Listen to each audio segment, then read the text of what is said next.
Hey everyone, this is John Robinson. Today is Tuesday, January 31st, and this is the monthly asset allocation update video. In this month's video, we are going over the asset allocation changes as we head into February 2023. And we produce this video in conjunction with a longer form written piece that we do, where this month we talk about the first time in a while. And this has been a common refrain that we've been saying over the past few weeks as our systematic investing process has led us to increased exposure in areas that we haven't for the first time in a while. So if you haven't already, I would encourage you to go back and read that piece. But let's jump into those allocations now, because there are several changes that are being made in the portfolios as we head into February. So first up, U.S. equities. We have an intermediate uptrend in U.S. equities. This isn't necessarily for the first time in a while. We've had some fits and starts here over the past 6 months or so, a few times where we've gotten an intermediate term trend. The long-term trend has remained down. So we've just increased exposure a little bit stepping back in as we use multiple time frames. And this is another example of that.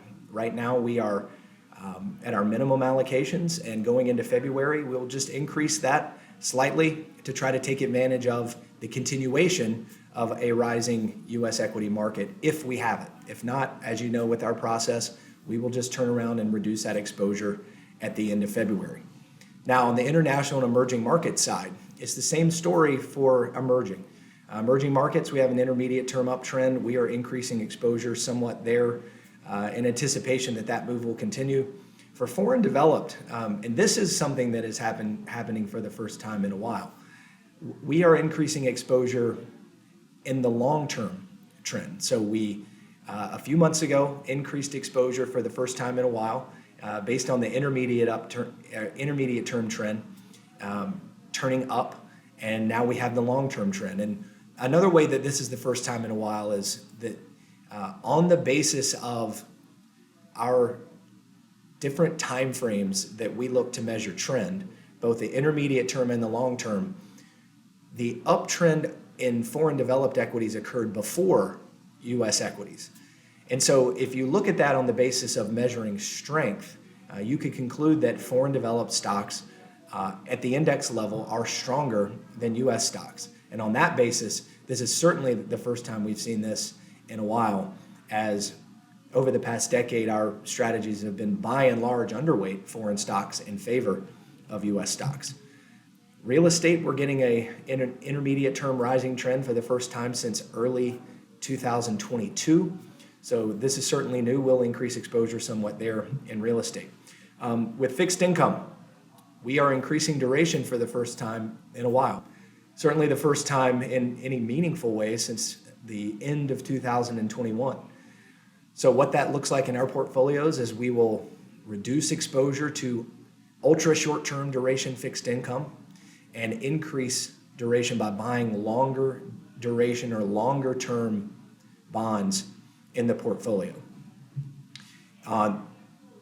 One area of the fixed income portfolio that is not strengthening is inflation protected securities. They remain in an intermediate and long-term downtrend, so nothing doing there. On the alternative side, our exposure will increase as gold has an intermediate term uptrend now being joined by a long-term uptrend. So we will increase our exposure in alternatives to their maximum heading into February. And short-term fixed income, we're reducing exposure effectively because we're taking the exposure that was handed off from U.S., foreign developed, emerging, and longer term bonds, and simply pushing that exposure back and handing it back to those asset classes as their trend in the intermediate term and or the long term is increasing. So what does this look like on a graph? Well, there's a lot of changes as you just heard in the portfolio. So we wanted to highlight really the biggest changes. And that is that we're reducing exposure to shorter duration fixed income. We're increasing exposure to longer duration fixed income. But most of the reduction in short-term fixed income is getting handed back or pushed back to foreign developed, emerging markets, and U.S. equities as we head into February. So what are the key takeaways? This is a lot. Well, there's a lot of movement in the portfolio heading into February. Well, the big takeaway is that U.S. equities are in an intermediate term uptrend. They remain in a long-term downtrend, and we're monitoring that, and as early as the end of February could increase exposure if this move continues. But for now, we're just stepping back into U.S. equities and increasing our exposure on the basis of the intermediate term rising trend. So we'll increase equity exposure not only to U.S. but to foreign developed and emerging.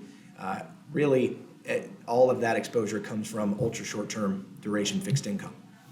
So in the written piece this month, we talk about first time in a while, and I've said that 10 times on this video, and we always like to write about things that are happening in real time.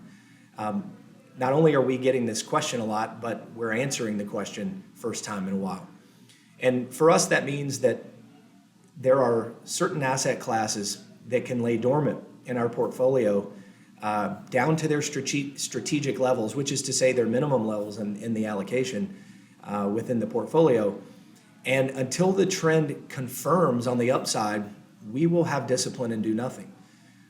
And we're getting that opportunity now to show our nimbleness and to show our adaptability. And we feel like that nimbleness and adaptability are two qualities that you absolutely must have within a decision-making framework or a systematic framework, which is what we use here at Blueprint, to make asset allocation decisions over time.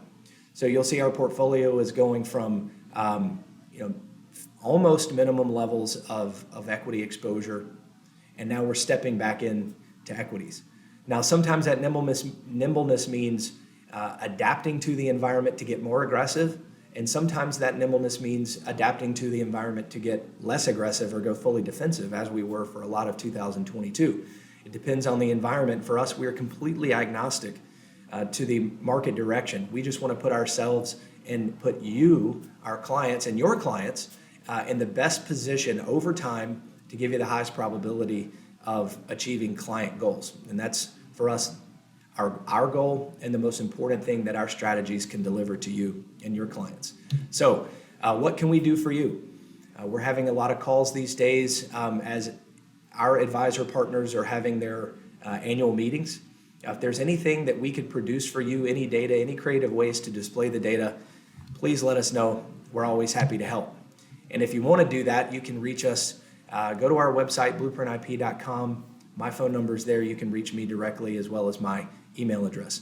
So with that, I hope the new year is off to a great start, and we look forward to seeing you back here at the end of February. Thank you.